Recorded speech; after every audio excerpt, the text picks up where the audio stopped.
اللہ کی یاد میں ہر وقت رہنا یہ اس لیے افضل ہے کہ بندہ کئی مرتبہ بھائیوں کے سامنے، مسلمانوں کے سامنے، اپنے اعزاء و اقارب کے سامنے تو حالت ایمان میں رہتا ہے. یہ بھی اللہ کی رحمت ہوتی ہے، یہ اللہ کی رحمت ہے.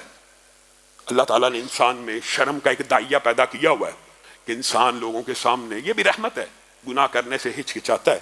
لیکن اللہ کی یاد اور ذکر ایسا ہونا چاہیے کہ حضرت ثوبان کی ہے جو حدیث ہے اس کی وعید میں نہ آ جائے کہ لوگوں کے سامنے تو حاجی، نمازی، علامہ، مولوی اور بڑا بڑا نیک، اور گھر داخل ہوا، بیوی بچوں کو کمروں سے نکال دیا، موبائل کھل گیا، شیطان ہاتھ میں آ گیا، بے حیا عورتیں سامنے آ گئیں، غیر محرموں کے چہرے آ گئے، اخلاق باختہ ویڈیوز آ گئی. یہ لوگوں کے سامنے تو حاجی اور نمازی تھا، نیک اور ولی اللہ تھا. گھر میں داخل ہوا، اس نے سوچ لیا اب میرا رب مجھے دیکھ نہیں رہا. ایسے ایسے اسلاف کے اندر ہیرے گزرے ہیں جو اللہ سے کہا کرتے تھے اللہ ہمیں وہ جگہ بتلا دے جہاں ہم تیری عبادت کریں تو ہمیں دیکھنے والا کوئی نہ ہو.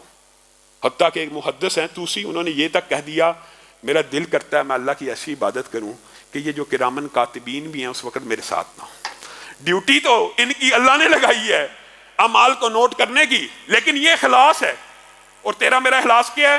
جب تنہائی میں گئے 33 مرتبہ سبحان اللہ الحمدللہ نماز بھی پڑھی، ذکر بھی کیے، صبح سے لے کے رات تک 5 نمازیں بھی مسجد میں پڑھی. لیکن یہ جو فتنہ آج کل موبائل اور انٹرنیٹ کا گھر گئے، پھر غیر محرم عورت کو دیکھ رہے ہیں، غیر محرم کو دیکھ رہے ہیں.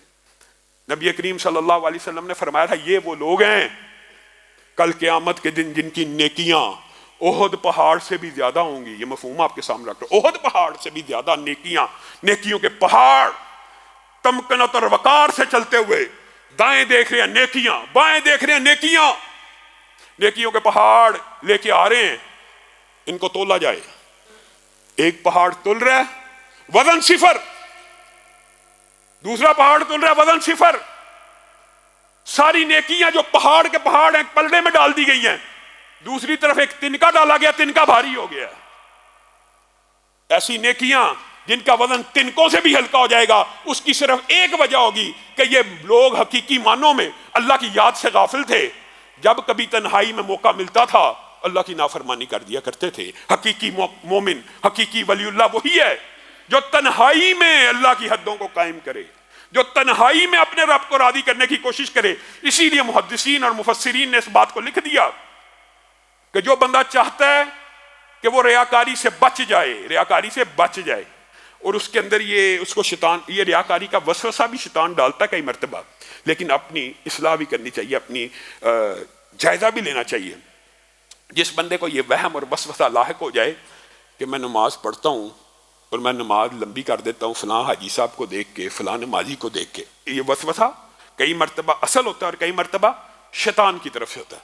جب شیطان کی طرف سے ہوگا تو اس کی ایک نشانی وہ بھی محدثین نے بیان کر دی، وہ عبادت سے دل اچاٹ کرتا ہے شیطان.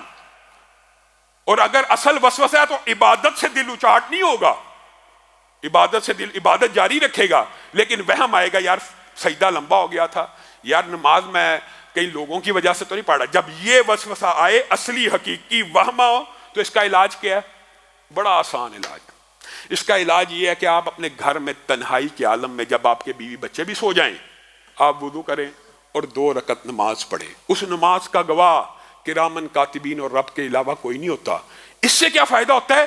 انسان کے اندر جو ریاکاری کے ابھرتے ہوئے جو بھی جذبات ہوتے ہیں یا ریاکاری میں پڑنے کا اندیشہ ہوتا ہے، اللہ رب العزت اس کو ان اندیشوں سے پاک کر دیتا ہے اور اس کی عبادت خالص ہو جاتی ہے. کتنا آسان کلی ہے.